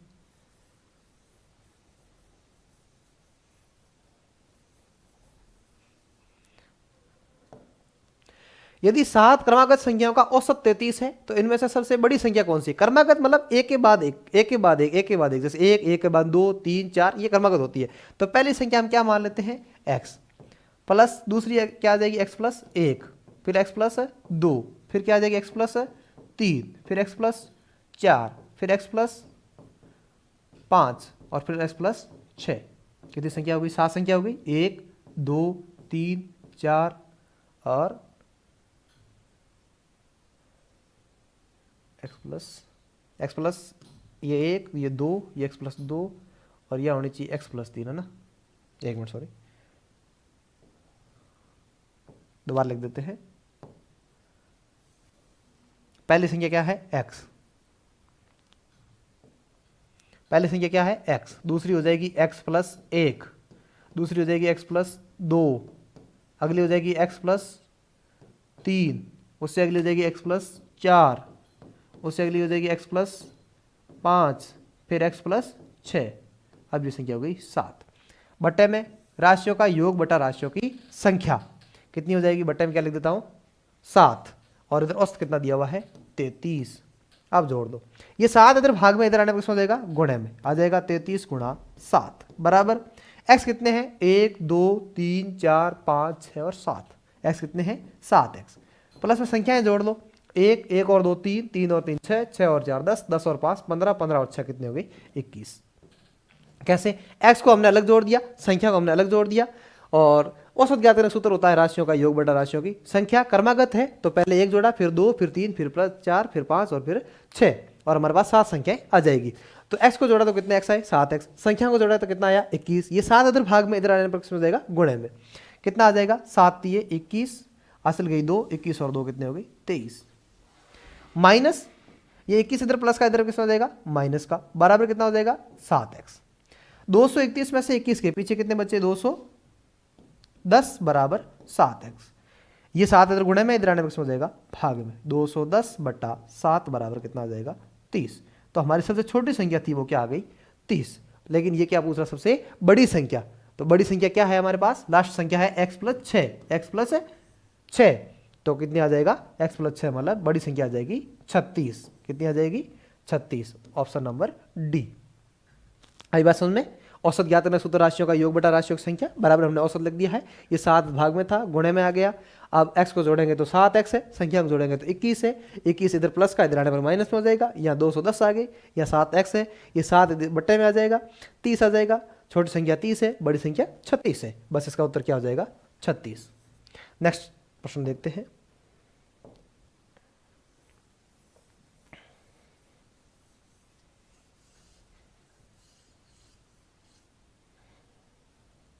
हाँ भाई, नेक्स्ट प्रश्न है 5 संख्या का औसत 65 है। 5 संख्या औसत क्या है? 65। तो 5 संख्या का योग कितना हो जाएगा? औसत से गुणा कर लो, 5 गुणा 65 आ जाएगा। 5 पंजे 25, हासिल गई 2, 6 पंजे 30 और 2 32। तो 5 संख्या का योग कितना हो जाएगा? 325। आगे दे रहा है प्रथम 2 का औसत 81 है, तो प्रथम 2 का योग कितना होगा? 2 गुणा 81 162। अंतिम 2 का औसत 38 है, तो अंतिम 2 का योग कितना होगा? 2 गुणा 38 कितना हो जाएगा? 76। अब देखो, ये प्रथम 2, ये अंतिम 2, इन दोनों को क्या कर देते हैं? जोड़ देते हैं। 2 और 2 को जोड़ेंगे तो 4 संख्याओं का तो योग आ जाएगा हमारे पास, और 5 संख्या ज्ञात करनी है। तो 5 संख्याओं के योग में से 4 संख्या का योग हटाएंगे तो अपने आप 5 संख्या आ जाएगी। तो क्या करते हैं? प्रथम 2 और अंतिम 2 का योग कर लेते हैं। कितना आ जाएगा? 6 और 2 8, 7 और 6 13, हासिल गई 1, 1 और 1 2। तो कितना आ जाएगा? 238। हमारे पास 4 संख्या का योग 238 है, 5 संख्या का योग 325 है, और 5वीं संख्या ज्ञात करनी है। तो 5 संख्या क्या हो जाएगी? बराबर 325 माइनस 238। 15 में से 8 के पीछे बचे 7, यहाँ हो जाएगा 1। 11 में से 3 के पीछे बचे 8, कितना आ जाएगा? 87।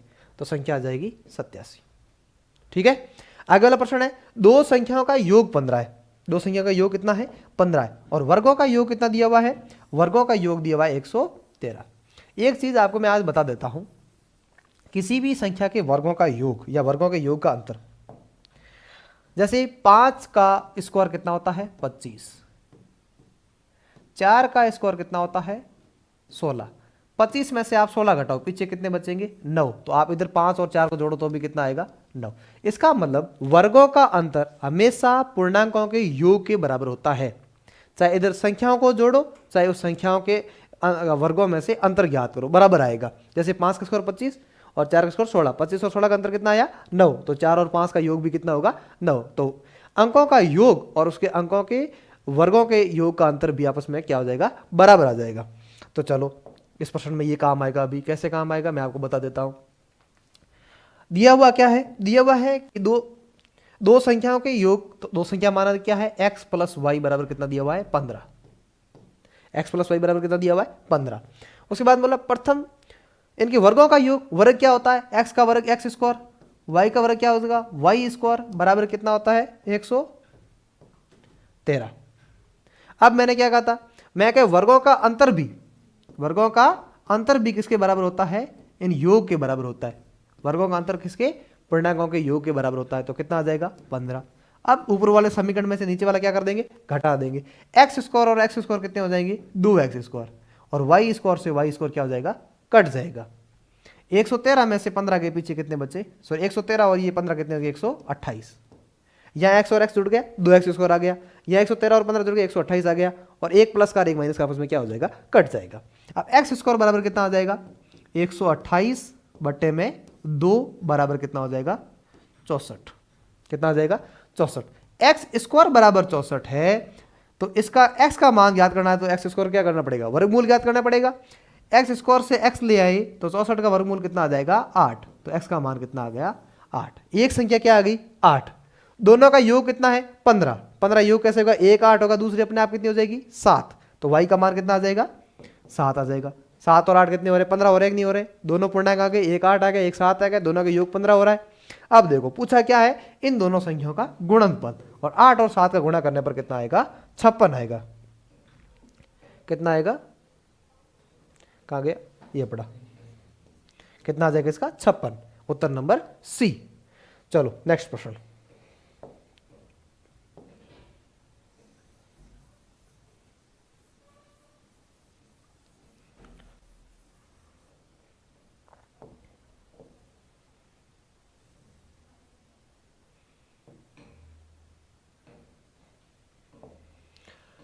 ए तथा बी की वर्तमान आयु का अनुपात क्रमश 4 और 4:5 है।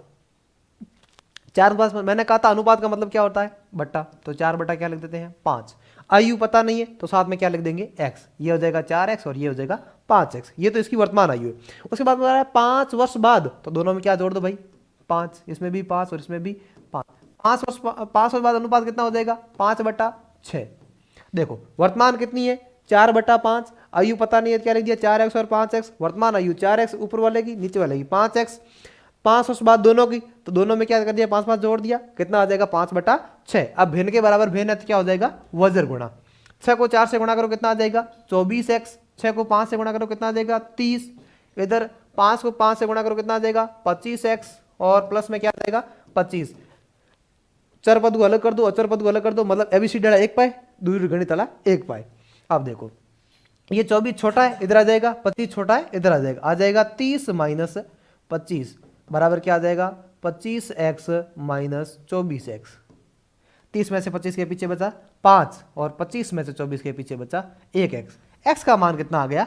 5। पूछा है a की वर्तमान आयु। a की वर्तमान आयु हमने क्या मानी थी? 4x। क्या मानी थी? 4x। तो 4 की जगह 4, x का मान क्या आ गया? 5। 4 गुणा 5 कितना हो जाएगा? 20। आपका उत्तर कितना आ जाएगा? 20। तो सिन्नू का उत्तर कितना हो जाएगा? 2 नंबर ऑप्शन 20। आगे देखो नेक्स्ट प्रश्न। इसमें देखो जब आधार समान हो तो उसकी घातें क्या हो जाती है? जुड़ जाती है। इसके ऊपर प्रश्न आ सकते हैं मैं क्या मान लेते हैं? x मान लेते हैं। तो थोड़ा बड़ा कर देता हूं, आपको दिख जाए।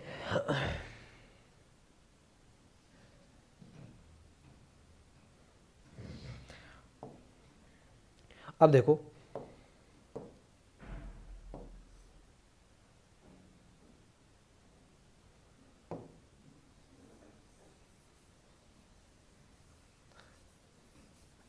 अब देखो इसकी x घात कुछ नहीं, मतलब क्या मान लेते हैं? x मान लेते हैं। क्या मान लेते हैं? x। तो आधार सभी का समान है, आधार सभी का समान है, तो गुणा वाला घाता क्या हो जाएगी? जुड़ जाएगी। तो 21 की घात कितनी हो जाएगी? 5.5 प्लस x बराबर 21 की घात कितनी दी हुई है? 12। 21 घात कितनी दी हुई है? आधार समान है, दोनों तरफ क्या हो जाएगा? कट जाएगा। तो आ जाएगा 5.5 प्लस x बराबर 12। ये 5.5 इधर प्लस का, इधर हो जाएगा माइनस का। x बराबर 12 माइनस 5.5। 12 माइनस 5.5 कितना हो जाएगा? 6.5। इसका उत्तर कितना आ जाएगा? 6.5। चलो नेक्स्ट प्रश्न देखते हैं।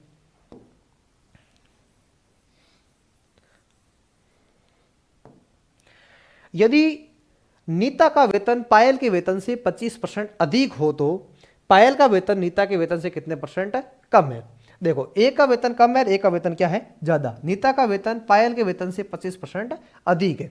अब देखो पायल का वेतन कितना है हमको पता नहीं है, लेकिन जो नीता का वेतन है आज है कि 25% हल्दी कमाओ है, सीनियर हुए 25% पे ये भी ने हल्ला दे, लेकिन इन्हें कितना दे बैठा कौन आप के मान लो 100% मान लो, इन्हें 100% मानो तो इन अपने आप 25 हल्ला है, कितना हो जी 125। हमें क्या पूछो है, पायल का वेतन नीता के वेतन से कितने प्रतिशत कम है। पूछा है कि 100 125 से कितना कम है, 100 125 से कितना कम है, 100 125 से रियल में कितना कम है भाई, 25 कम है। किससे कम है, 125 से। किस में बदलना है, प्रतिशत में, गुणा किससे कर दो, 100% है। 25 का भाग 125 कितनी बार गया, 5 बार, और 5 का भाग 100 में कितनी बार गया, 20 बार। इसका उत्तर कितना आ जाएगा, 20%। कितना आ जाएगा, 20, क्योंकि एक का वेतन 100 है, दूसरे कितना हो जाएगा 125। पूछा क्या है कि 100 125 से कितना कम है, तो 100 125 से रियल में कितना कम है, 25 कम है। किससे कम है, 125 से बटन लिख दो, गुणा परसेंट बदला 100 से कर दो, 5 का 25 का भाग 125 5 बार, 5 का भाग 100 में कितनी बार गया, 20 बार। तो उत्तर कितना परसेंट आ जाएगा, 20%। आगे पूछा है 17 ग्राम 6.8 किलोग्राम का कितना प्रतिशत है। किसका पूछा है, देखो ये 6.8 किलोग्राम है और ये किसमें है, ग्राम में, इसको भी किसमें बदलना पड़ेगा, ग्राम में। तो 6.8 किलोग्राम में कितने ग्राम होते हैं, 6800 ग्राम। कितने ग्राम होते हैं, 6800 ग्राम। अब पूछा है 17 ग्राम, प्रश्न क्या पूछा है कि 17 ग्राम 6800 ग्राम का कितना परसेंट है। पूछा किसका है, 17 का, किसके संदर्भ में पूछा है, 6800 के। प्रतिशत बदलना है, किससे गुणा कर दो, 100 से, 0 से 0 कट गया, 17 के भाग 68 में कितनी बार गया, 4 बार। कितना जाएगा, 1/4% या 0.25% या 0.25%। उत्तर नंबर कौन सा आ जाएगा, सी। आई बात समझ में। पूछा किसका है, कैसा 17 का पूछा है। पूछा है कि 17 ग्राम 6800 ग्राम का कितना प्रतिशत है। चलो बहुत सिंपल परसेंट है। पूछा किसका है, ऊपर लिख दो 17, किसके बारे में पूछा है, 6800 के नीचे लिख दो 6800। प्रतिशत बदलना है, गुणा किससे कर दोगे, 100 से। सॉल्यूशन करेंगे तो कितना आ जाएगा, 0.25। Option number C. आई बात समझ में। चलो ठीक है।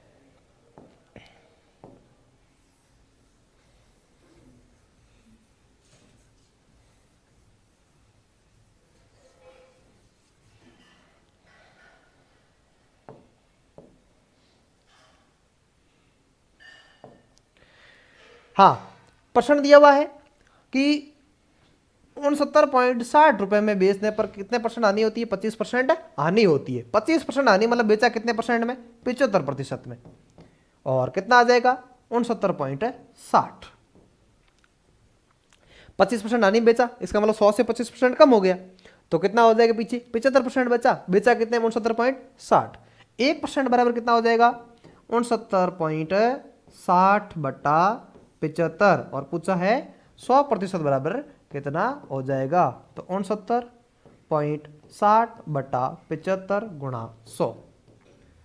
यहाँ 2 से क्या छोड़ के पॉइंट है, बटे में कितना आ जाएगा, 100। 100 से 100 क्या हो जाएगा, कट जाएगा। यहाँ आ जाएगा 6960/75। 5 से काट दो, 6 में गया एक बार, 9 में गया एक बार, पीछे बच 4, 36 में गया 9 बार, और 0 बटे में 5 का भाग 75 में कितनी बार गया, 15 बार। 15 का भाग 119 में कितनी बार गया, 15 7 105। पीछे कितना बचा, 14। 140 कितनी बार गया, 15 8 100, 15 9 135, 79 पॉइंट पीछे बचा। 5 50 में गया, 15 3 45। ये आना चाहिए था इसका उत्तर, लेकिन उत्तर सही नहीं आ रहा है, इसलिए ये प्रश्न आपका क्या चला जाएगा, बोनस। इसका उत्तर आना चाहिए 79.3%। ठीक है, धन्यवाद दोस्तों।